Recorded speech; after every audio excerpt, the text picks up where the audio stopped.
Hello Gun Nation, Big Johnson coming at you. All right, as you've seen from all the videos, we have the Sig P322. I have put officially, and I document everything, I have officially put 500 rounds through this gun. I carry this, and I've got this covered up on the top because there's another gun there I'm going to talk about later. But I actually take this little book to the range every time I shoot a mag. I draw a line. Of course, this is your 20 round mags. And then, so it's four lines and then a hash mark through, which totals 5. So I've got 5, 10, 15, 20, 25. So that's 500 rounds. And it's loading, it's loading 2 mags 25 freaking times the correct way. But that's what I have through it so far. That is suppressed and unsuppressed. Dominantly unsuppressed, but there's a ton of those rounds that are suppressed, just to let you know. I did put the Holosun 507K on there. I bought the pistol at Texas Gun Experience, got on a list. So if you're looking for one of these or other guns, check out Texas Gun Experience. Also bought the Holosun from them. 507K X2, and it does have the little sight back here on the back, you know, that's built into the Optic, if you can see that very well. And there's the dot, so it does co-witness. I haven't even officially sighted this in yet because I was checking all the function with all the different ammo. But there's a couple things that I wanted to share with y'all. Do I like the pistol? Yes, I really like the pistol. I like it a lot, and y'all all know that I'm not a Sig fanboy. But we're gonna go over things that I found out, things that I kind of like, things that I kind of don't like, and that I want you to be aware of. Not saying that they're bad, I just want you to be aware of them. Okay, I did clean the gun prior to even taking it to the range. Mounted the dot prior to taking it to the range. I have no reason to shoot. I shoot dots, so I have no reason to shoot irons. So I took the iron plate off immediately as I was cleaning the gun, mounted this on there, put it on, tightened it. Normally you will put these on at 15 inch-pounds on a real gun, so to say. That's what Holosun recommends, 15 inch-pounds. I set it to 15 inch-pounds, but then I noticed in the book that it shows for the Sig Optic to put it on at 8 inch-pounds because this is aluminum slide. So I was like, you know, probably need to, so I changed it down. And I put this one on at actually 10 inch-pounds. So 8, you know, it didn't move, but I was like, that just doesn't seem like enough for the Holosun. It seemed a little thicker maybe. So I went ahead and did 10. It's worked perfectly, and I did mark it. And if you'll see after shooting it, it has not moved. If you can see those little paint pins. And I kind of crooked them up a little bit, but I know how I marked it, and they have not moved. So that's a good thing. Let's see here. I did try it in a holster and kind of left this little holster. It'll rub off if I just try it. The trigger's okay. Is it my favorite? No, but it's not bad. I do prefer the flat trigger, so I left that on there. That did come on it. Now on the trigger, we'll eject this mag and I'll show you. You know, it throws it way forward. I've got big ass hands. Most people don't have that, but I think with the glove, now I can still push this and there's a lot of play in it. So even if I was gloved and I pushed it, it's not going to go off. But for my big ass finger, it's not a lot of room with the flat trigger. There would be more with the curve, but I still prefer a flat, so I'm leaving this on there. That's just one thing. If you have gorilla hands, you might have that problem. Who knows? But anyway, you got a lot of play. You know, it hits the wall. Creep, creep, creep, creep, creep. Creep, creep, creep, creep, creep. Bam. So it takes a while to go off. The reset is pretty long. I'm going to milk it. You'll see it here. So it does kind of throw it out there, but it's pretty far. You know, not bad. Definitely shootable. You know, in here, and this is something that I haven't heard people talk about. When I press this trigger, you know, it feels like, okay, and I know this snaps on, and I'm trying to explain this the best I can. It's more of a feeling.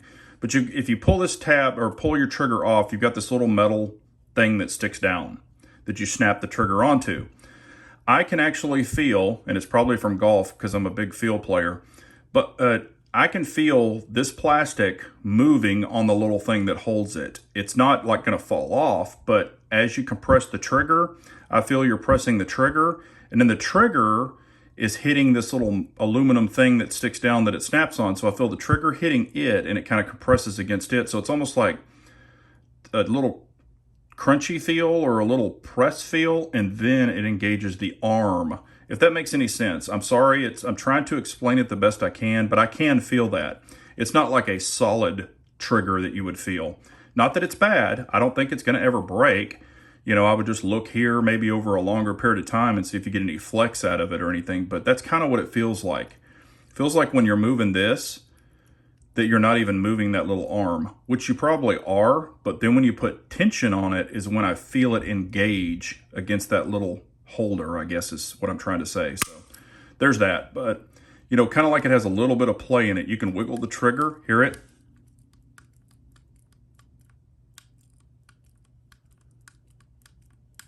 That explains it perfectly. So I can feel this movement. It's moving on the arm and clicking on the arm that holds it on. And I can feel that during my shots, but it's not anything that's going to put me off from this gun. I'm just letting you know that. The gun is very reliable, very reliable. As you've seen from part 1, part 2, part 3, you know, I kind of mixed part 2 and part 3 together, and even part 4 suppressed. You will see it is super, super reliable. Matter of fact, watch this. When I pull this forward, watch the little silver right there. See how it pops that silver out? Watch, I'll push it back right here, and then I'll pull this trigger forward. See that silver where you can see it? That's what you feel. See right here? That's not even moving the aluminum bar. It's just the plastic trigger itself, see? I feel that. That's something I noticed. I haven't heard one person mention it. But it's not a bad thing. It's just, I'm very sensitive to feel.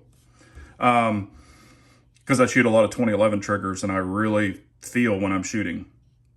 I noticed a couple times, you know, when I wasn't looking, I was, you know, this is to release the slide. I was actually pressing this, you know, because I was just wanting to shoot fast. So I was pressing this and I was like, oh shit, that's not the press down. Here it is right here. It's just different. So also the safety, you know, when I really crank down on it, the safety kind of, I don't really like it, you know, being there, you know, when I'm shooting and gripping really fast, see how it presses in on my thumb because I have those gorilla thumbs. I mean, God, I can reach the, you know, I can go all the way over the safety and the mag release. Maybe most people can't do that, but I don't know. It's just something to get used to. But here's what I really wanted to bring up. You know, of course, you get your light rails, great. I love the stippling. I wish they would have brought it up to here, but it doesn't matter. It's a 22. It's not like it moves in your hand, so, you know, no big deal. Also on the magazines, and I did not have to do this, but here's my concern. This is a flush fit 20 round mag. If you put this in there and you press it in, okay, if you have to strip the mag, there's absolutely no way I can get my finger on a lip. There's no sides, there's no nothing. I could not strip this mag out of here if I had to, if my life depended on it. I couldn't do it without a screwdriver or something to pry it out of there. So thinking about it, and I love this mag well. Don't get me wrong, I love it. But thinking about it, I wonder if they should have dremeled like a little finger notch here and a little finger notch here so you could strip this mag, or made the mag a little bit longer. But, you know, with the 25 rounders, they're going to stick out to here. This is a 20 rounder. And if you absolutely have to, you probably could move the slide back and press down as you're pushing the button, you know, to kind of smash the slide out, I guess, if you had to. I did experience a couple of failures, as you'll see in part 1. However, when I pushed the button, the mag just popped out. So that's a great thing. I did not have to try to rip it out. But I'm just saying, if it ever really jammed up for some weird reason, you had dirt in it or who knows what, it could be difficult to get that mag out. So just wanted to bring that to y'all's attention.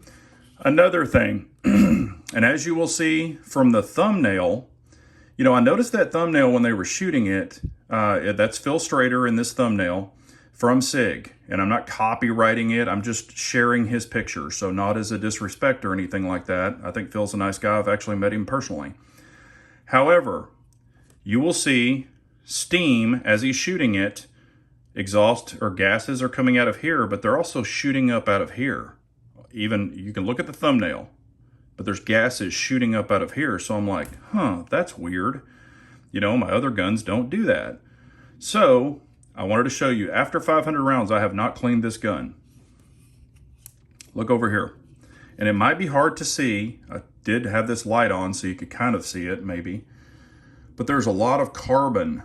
I mean, a ton of carbon. Now, I did shoot it a lot suppressed, so that can happen, but you can see how it's changed the color here, all up here and all right there. Let me move this light so maybe you can see it even better. Well, that really doesn't help either. But that's why I have this completely white, brand new white piece of t-shirt, because we're gonna wipe it. Now, carbon sometimes has fragments in it, you know, lead deposits, all that kind of stuff. And this is a brand new holosun. So you can see at the bottom right down there how dirty it is. And the glass is all kind of clouded up. You know, there's just a whole shitload of carbon just right here. So I'm sure shooting it suppressed, you know, it's coming back and blowing up, and then, you know, maybe even not suppressed, because in the picture that you'll see in that thumbnail, it's not, you know, it's not suppressed. And you see the gap right down there? There's a gap between the back of the barrel. See that gap? It's kind of hard to see. Let me see if I've got something I can slide in there. I'm gonna, yeah, here's a Post-it note. Let me try this, because I haven't even tried this. Okay, see that? I can actually slide that Post-it note back there. See that gap right there? That's what I'm talking about. So I can rub this Post-it note back there in that gap and see that carbon that's coming out. Not that it's a big deal, but I have a feeling it's venting all this carbon and gunk out of here, and it's blowing back on the window. And if you'll remember, like the Sig P322 Legions, how they had the hole drilled in the earlier editions, and all that carbon would come up and just cake up your dot. It's almost doing that, not as bad, because that dot was way, or that hole was way back here that would smoke your dot on this old Legions, but now it's coming from here. So if you can see that, that's where it is. But anyway, I'm gonna take this. This will be the first wipe down after 500 rounds, because I just wanted to see what it looked like. I'm just wiping it. I'm not frantically doing it. I hope that doesn't scratch the shit out of the glass. And it's just a haze. I'm not knocking Sig. I'm not beating them up. Please don't take it that way. I just wanted you to be aware of it. I haven't heard one person mention that. And as you see, I'm not opening the chamber or anything to try to clean that, but you know, there's what was pretty much on the glass, you know, the barrel, or excuse me, you know, just right here, and there's still some there. I can see it. It's not coming off, so I probably have to get some solvent or oil or whatever. But anyway, my whole thing was, let me see if it comes off this glass without scratching it up, because this is a brand new dot. Well, it was 500 rounds ago.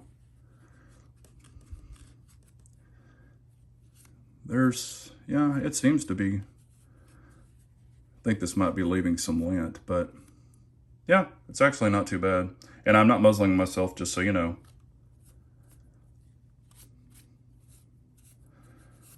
Well, it actually wiped off pretty easily. So I just wanted you to be aware of it, because I was like, huh, that's weird. When I saw that thumbnail before I even bought the gun, I was like, wonder if there's a hole up there. You know, I thought maybe there was a hole there to vent it up, and that's why I could see it in the picture. But there you go. I mean, it wiped off. Looks like it's okay. I'm not hating on Sig. I actually, as you can tell, I actually love this gun. I really, really do. I love it. Very, very minimal failures. And also I was thinking, because it has the fluted chamber, that might be, you know, pushing the gas out, and it has to go somewhere. So it's going to go up, you know, to push it back to help eject your rounds.